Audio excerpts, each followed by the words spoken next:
So friends, welcome back to our channel Bunty's cooking and blogging এ আপনাদের সবাইকে স্বাগত জানাই। তো অনেকদিন পর আবার একটা নতুন রেসিপি নিয়ে এসেছি আমি, চিকেন কারি। তো এই চিকেন কারি করতে গেলে যে উপকরণগুলো লাগবে চলুন দেখে নেওয়া যায়। আর ফার্স্টেই বলি, যদি আমার চ্যানেলে নতুন হয়ে থাকেন প্লিজ লাইক, কমেন্ট, শেয়ার আর সাবস্ক্রাইব করে দেবেন। নিচে থাকা বেল আইকনটি প্রেস করে দেবেন, তাহলে অতি অবশ্যই নেক্সট ভিডিওর নোটিফিকেশন আপনাদের সঙ্গে সঙ্গে পৌঁছে যাবে। তো লেট না করে চলুন এবার উপকরণগুলো দেখিয়ে দিই আমি, যে কতটা চিকেন নিয়েছি আমি আর কি কি উপকরণ দিয়ে চিকেন কারিটা বানালাম।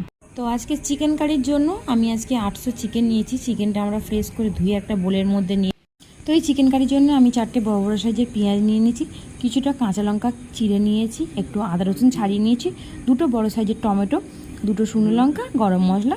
এবার যে মশলাগুলো লাগবে সেই মশলার পরিমাণগুলো একটু বলে দিই। 2 চামচ হলুদ গুঁড়ো, 2 চামচ কাশ্মীর লঙ্কার গুঁড়ো, 1 চামচ চিনি, সামান্য পরিমাণ স্বাদ আনার জন্য একটু গোলমরিচ গুঁড়ো সামান্য, 1 চামচ গুঁড়ো লঙ্কা, আর একটু 2 চামচ পরিমাণ মতন স্বাদ মতন নুন। এবার নেক্সট যেটা আমরা করব, একটু আদা রসুন আর গরম মশলা আর 2টো শুকনো লঙ্কা, এগুলো আমরা একটু পেস্ট করে নেব। তো এবার একটা মিক্সিং বোলের মধ্যে আমরা আদা রসুন, গরম মশলা, 2টো শুকনো লঙ্কা দিয়ে দিয়েছি, এগুলোকে আমরা একটু পেস্ট করে নেব। এবার নেক্সট যে প্রসেসটা হলো সেটা হলো, চিকেনটা আমরা এবার ম্যারিনেট করে রাখবো। তার জন্য আমাদের যেগুলো লাগবে সেগুলো এবার আমরা দিয়ে দেবো। যে আদা রসুন যে পেস্ট করেছি সেগুলো সব দিয়ে দেবো এবার আস্তে আস্তে।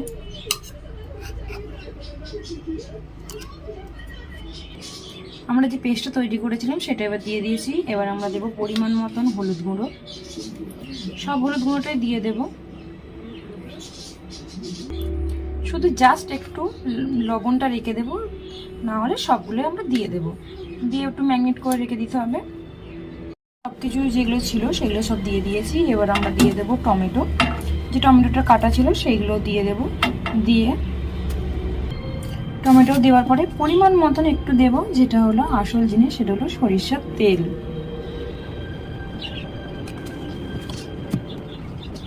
এগুলো সব দেওয়ার পরে আমরা একটু এবার ভালো করে মাখিয়ে নেব। মাখিয়ে নেওয়ার পর ম্যাগনেটে রেখে দেবো কিছুক্ষণ, 10 মিনিট মতন। আর একটু পরিমাণ মতন লবণ একটু রেখে দিয়েছি। সবগুলো আমরা একসাথে ভালো করে মিক্স করে নিয়েছি। নেওয়ার পরে একটু ম্যাগনেটে 10 মিনিট মতন রেখে দেবো। খুবই সুন্দর লাগছে দেখতে। তো এবার আমরা নেক্সট প্রসেসে চলে যাব। তো যে পেঁয়াজগুলো ছিল সেই পেঁয়াজগুলো এবার আমরা ভালো করে হাত দিয়ে এইভাবে ছাড়িয়ে নেব। সবগুলো আমরা ঠিক এইভাবে ছাড়িয়ে নেব পেঁয়াজগুলো। কড়াই বসিয়ে দেওয়ার পরে সরষের তেল দেবো। তেলটা কিছুক্ষণ এবার গরম হয়ে গেলে তারপরে আমরা পেঁয়াজটা দিয়ে দেব। তেলটা আমাদের গরম হয়ে গেছে, এবার আস্তে আস্তে আমরা পেঁয়াজগুলো ছেড়ে দেবো। তো আমরা এবার সব পেঁয়াজগুলো দিয়ে দিয়েছি গরম তেলের মধ্যে। তো দেওয়ার পরে এবার যে আদা রসুনের যে একটু পেস্ট করলে যে জলটা বেরোয় সেটাই আমরা দিয়ে দিলাম। দিয়ে দেওয়ার পরে একটু ভালো করে নেড়ে নেব, কারণ আদা রসুনের যে পেস্টের যে জলটা সেটা দিলে একটা সুগন্ধ, একটা আলাদা একটা সুগন্ধ ওঠে। তো এবার আমরা সামান্য পরিমাণে যে নুনটা রেখেছিলাম সেই নুনটা দিয়ে দিলাম, হালকা ব্রাউন হয়ে যাওয়ার জন্য তাড়াতাড়ি। পেঁয়াজগুলোর মধ্যে এবার একটা সুন্দর কালার এসে গেছে, একটা ব্রাউন ব্রাউন ভাব এসে গেছে। তো এর থেকে বেশি ব্রাউন আর করলে এবার কালচে ভাব এসে যাবে, সেই জন্য এবার ম্যারিনেট করা চিকেনগুলো আস্তে আস্তে দিয়ে দেবো।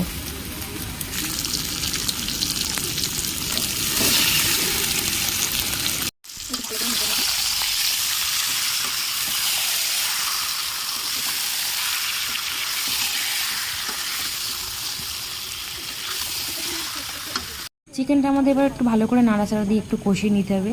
কষিয়ে নেওয়ার পরে একটু আমরা একটা ঢাকনা দিয়ে একটু চাপা দিয়ে দেবো। ঢাকনাটা চাপা দেওয়ার পরে দেখবো হালকা করে একটা তেল মতন ভাব বেরিয়ে যাচ্ছে। তো এবার আমরা একটু ঢাকনাটা খুলে দেবো। ওয়াও, সুন্দর কালার।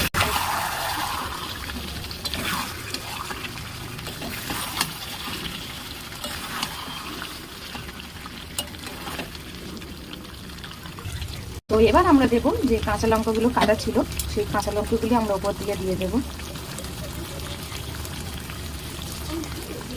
একটা কাঁচা লঙ্কার একটা আলাদা একটা সুগন্ধ হয়। তো কাঁচা লঙ্কাগুলো দিয়ে দেওয়ার পরে আমরা একটু নেড়ে নেবো ভালো করে। তো এবার দেখুন চিকেনের গায়ে এবার মশলাটা প্রায় লেগেই যাচ্ছে, তার মানে ভালো করে কষানো হয়ে গেছে মশলাটা। তো এবার আমরা পরিমাণ মতন একটু জল দিয়ে দেবো। দেখতে পাচ্ছেন এই যে নিচে একটু বসে যাচ্ছে, তার মানে ভালো করে কষানো হয়ে গিয়েছে চিকেনটা। আমরা এবার পরিমাণ মতন একটু জল দেবো, সামান্য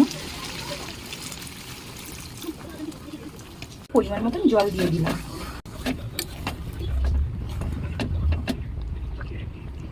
জল দিয়ে দেওয়ার পরে খুব ভালো সুন্দর একটা সুগন্ধ উঠেছে।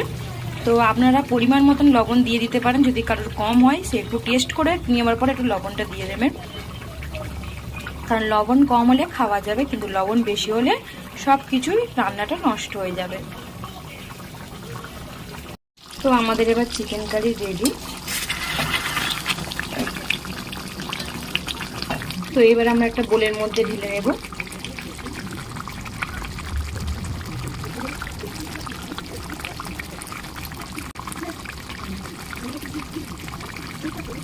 ফাইনালি আমাদের চিকেন কারিটা কমপ্লিট। তো আমরা একটা বোলের মধ্যে ঢেলে নিয়েছি।